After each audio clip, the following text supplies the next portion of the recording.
Bonjour tout le monde, je suis Angelo, concepteur du système des harmoniques et créateur de l'oracle du même nom. Je vais vous parler de la nouvelle lune du 20 février 2023 qui se déroule selon l'astrologie tropicale dans le signe des poissons. Mais ce qui nous importe, nous, c'est surtout l'harmonique de la foudre, parce que quand on additionne 20 février 2023, on obtient 11. On additionne tout un par un et on obtient le 11. Vous pouvez le faire avec votre date de naissance et vous trouverez une des cartes de l'oracle des harmoniques. Voilà, la foudre, c'est le message de la transformation. C'est une transformation qui peut paraître un peu brutale ou radicale, mais elle peut aussi se dérouler de manière progressive. La foudre, en fait, ce qui lui importe, c'est de couper le cordon, c'est de nous détacher de quelque chose. Et là, en l'occurrence, cette foudre d'or, elle nous dit de transformer quelque chose dans notre émanation, de nous purger aussi de nos croyances sur le monde environnant. La foudre d'or, c'est le rapport aux autres, le rapport au monde extérieur et surtout le rapport aux autres et à l'autre. Et là, avec cette foudre, il y a l'idée de se détacher de certaines idées ou croyances qui font que on va éviter je dirais, les écueils, les désillusions surtout. Alors, je parle de ça parce que par rapport au signe des poissons, qui est avec le soleil et la lune dans les poissons, il y a une part d'imagination. C'est indissociable. Et là, pour moi, cette foudre d'or, elle nous dit peut-être de canaliser cette imagination, de faire une sorte de purge, de couper avec tout ce qu'on pouvait croire et d'utiliser cette énergie vers autre chose. Et notamment vers quoi? Alors, c'est là qu'il y a la suite. L'ascendant arbre devant, l'arbre c'est l'harmonique 22. Je l'ai obtenu parce que j'ai fait 20 plus 2, 20 février. Ça nous donne l'harmonique 22, l'arbre. Bon, cet arbre qui, lui, nous parle de l'expansion, de croissance et d'enracinement aussi. Donc c'est peut-être pas tout à fait un hasard si je me suis mis devant un arbre. Oui, parce que je suis toujours attentif au côté synchronique des choses de la vie, au message. Alors, cet arbre qui va symboliser donc un enracinement dans le plan terrestre, mais pas seulement, il y a aussi une connexion avec l'en haut. L'arbre, il a les racines dans la terre, même je dirais même bien dans la terre profondément, et puis il grimpe le plus haut possible. Il y a vraiment une reliance entre le très haut et le souterrain. C'est plus que la terre, c'est le souterrain. Et moi, par rapport aux poissons, j'y vois les deux poissons qui ont cette dualité, pourquoi pas.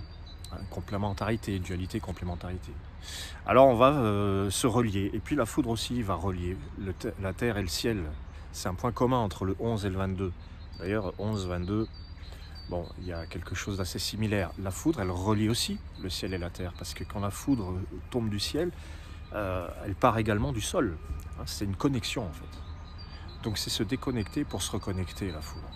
Alors je dirais se déconnecter du passé, se déconnecter des croyances, des illusions.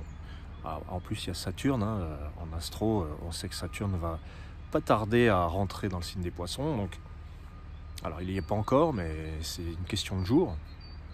Et là, pour moi, Saturne, il vient apporter le réalisme, la réalité, l'ancrage. Voilà, donc ça nous donne quoi au quotidien? Ça nous donne un besoin de vivre dans le réel, de vivre incarné, dans quelque chose de vrai, pas dans les théories, les suppositions. Voilà, donc il y a un besoin de couper avec tout ce qui est faux, ou tout ce qui... pas tout ce qui est faux peut-être, mais tout ce qui ne ressemble pas à ce qui va advenir bientôt. Parce que là, on est dans une transition. Il y a un changement de saison, on va dans une transition, et c'est là que je vous parle de la troisième carte, l'alphabet devant. L'alphabet qui nous invite, c'est la quête de vie dans les harmoniques. C'est là où on va, ce vers quoi on se dirige et vers quoi on s'oriente. Et l'alphabet, c'est l'organisation, c'est l'ordre. On ordonne, on organise sa vie parce que on s'est tellement pris la tête que le mental a turbiné tout ce qu'il a pu pendant tout l'hiver. Et maintenant, il a besoin de souffler et de vivre quelque chose qui correspond à ses attentes, ni plus ni moins. À ses attentes, qui correspond, je dirais, il faut que, pour l'alphabet, il faut que chaque chose soit à sa place. Donc, c'est une période qui nous amène à nous réorganiser, que ce soit concrètement ou dans sa vie, dans sa place dans sa vie. Alors, on a une place, on place les choses, on place les individus dans notre sphère relationnelle. Et là, la foudre, elle nous dit, bon, là, il faut peut-être revoir, il y a des choses à revoir. En tout cas, il y a des choses qui se transforment. C'est la nature, c'est la vie, c'est comme les saisons, c'est le changement. La foudre, c'est le changement. Donc ça passe par un enracinement, ça passe par l'arbre qui ne bougera pas, ne dérogera pas de ses désirs, de sa volonté, mais qui va avoir une volonté de rejoindre le ciel quand même. Parce qu'on n'est pas des animaux non plus. Enfin, il y a une dimension comme ça qui nous attire vers le haut. L'arbre, il est attiré vers le haut. Et puis l'arbre, c'est les réseaux, c'est la communication. Les arbres communiquent entre eux. Là, j'ai un arbre derrière moi, mais il y en a un autre en face. Et puis ils sont reliés. Ils sont tous reliés en fait. Et nous le sommes aussi. Alors, nous sommes reliés à des degrés différents. Mais là où je veux en venir, c'est que un bon conseil aussi pour cette nouvelle lune, c'est de se reconnecter à son intuition. Parce que la 4e carte, je vous ai parlé des 3 premières, foudre d'or, arbre de vent, alphabet de vent, mais après il y a la lune de jade. Et elle nous dit, n'oubliez pas que vous avez des ressentis, vous avez de l'imagination, vous avez des rêves, des intuitions. Et ils ont leur importance. Après, c'est pas forcément évident de s'y retrouver. La lune en tant qu'harmonique 17, c'est l'harmonique 17 du système, elle peut apporter le trouble, un peu à l'image du Neptune des poissons. On navigue en eau trouble là un petit peu. Alors le mieux à faire, c'est de faire le tri avec l'alphabet et de savoir qui va où, qui fait quoi. Il y a vraiment l'idée de remettre de l'ordre. C'est ça. Ensuite, on a la 5e carte, il y en a 10 en tout. La 5e carte, c'est la couronne d'ambre qui nous parle. Alors l'ambre, ça nous parle de l'intérieur, du cœur. Quand on a la couronne, il y a l'idée de contrôle dans la couronne. Il y a l'idée de contrôle, mais dans une vibration plus élevée, c'est l'idée d'une maîtrise en fait, d'une élévation. On réussit ce qu'on entreprend. Pour moi, c'est l'harmonique de la réussite, la couronne. Si vous êtes couronne, c'est-à-dire 10, le nombre 10, comme Napoléon Bonaparte, il était 10, il est né le 15 août, bon j'ai oublié l'année, mais ça donne 10. Voilà. La couronne, c'est soyez le maître dans votre vie, prenez les rênes. Parce que avec cette lune, il y a eu peut-être des moments troubles un petit peu. On a fait des choix qui n'étaient pas forcément les bons, ou qui paraissent pas les bons, mais en fin de compte, là maintenant, ce qu'il faut, c'est garder le cap avec la couronne d'ambre et garder le cap avec ce qu'il y a là.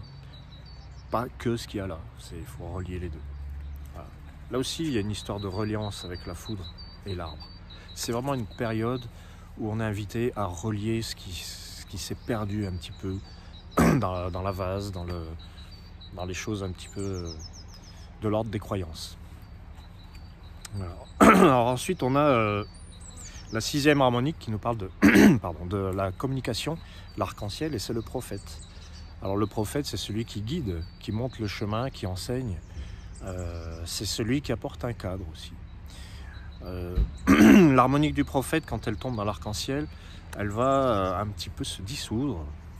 Elle va prendre plusieurs couleurs, les couleurs de l'arc-en-ciel, et elle va avoir besoin de partager avec le plus grand nombre ce qui, pour elle, relève de la vérité, des choses immuables, et puis d'un cadre aussi. Le prophète dit cadre. C'est un petit peu le Saturne des harmoniques, entre autres. C'est celui qui vient donner, qui vient expliquer les choses, qui vient nous guider, qui vient nous dire, ben voilà, là, on va faire comme ça, mais pas autrement.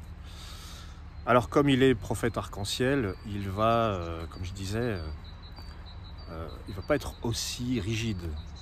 Il va plutôt désigner la tolérance. Je parle souvent de Gandhi, par exemple, qui, dans son thème de naissance, dans son thème harmonique de naissance, était prophète arc-en-ciel.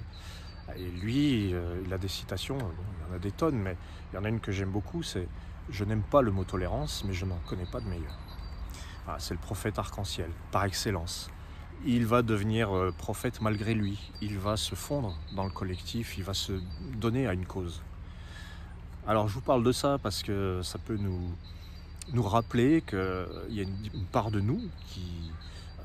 il y a cette dimension-là de collectif, d'universalité et puis d'inspiration. Parce que le prophète, il est inspiré par plus haut, par plus grand que lui. Et c'est pour ça qu'il conserve une forme d'humilité. Donc quand on fait preuve d'humilité, peut-être qu'on y gagne.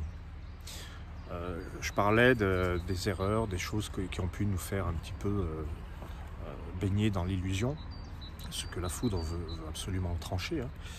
Eh bien, le prophète nous ramène à notre humilité. Il nous dit, vous avez peut-être été un peu présomptueux. Donc c'est le moment un petit peu de redescendre d'un cran. Pourquoi pas? Voilà. Les deux dernières, alors en tout il y en a 10. Dans le thème de cette lune, il y a 10 harmoniques comme dans tous les thèmes, mais il y a 2 fois la lune. Il y a la lune de jade et la lune d'or. Et il y a 2 fois également la couronne. Donc ce que je veux vous dire par rapport à cette lune et cette couronne, et c'est très important, c'est comme si elles étaient mises en avant, c'est comme si elles étaient un peu la dominante. Et elles se complètent. Elles nous donnent comme message, utilisez votre imagination, c'est l'imagination et l'intuition, mais utilisez-la consciemment, en conscience, c'est la conscience, la couronne. C'est la lumière de la raison, donc ça peut se contredire. Ça peut se contredire, la lune et la couronne. Ces 2 cartes peuvent se contredire dans le même thème. C'est le trouble, l'imaginaire, l'illusion et la raison, la droiture. Mais non, ça se complète en fait. C'est mettre ce mental-là, cet intellect, ce raisonnement au service de l'imaginaire et réciproquement. Les deux ne sont pas contradictoires, ils peuvent s'unir. Et comme ça y est 2 fois dans le thème harmonique de cette nouvelle lune, moi je vous invite à bien réfléchir sur comment ne pas être complètement d'un côté ou complètement de l'autre, ne pas avoir une vision unilatérale, mais de bien rassembler vos ressentis et ce qui vous paraît le plus raisonnable. Comment être le plus raisonnable, le plus rationnel, vierge entre guillemets, et comment être le plus imaginatif, le plus inspiré, poisson entre guillemets, parce que c'est un axe. Même si la nouvelle lune se passe dans le signe des poissons, c'est quand même un axe, il est quand même important. Voilà. Et donc les 2 dernières, alors on y vient, les 2 dernières cartes sont l'équinoxe et le miroir. Donc ce sont les 2 dernières qui forment le thème complet de cette nouvelle lune.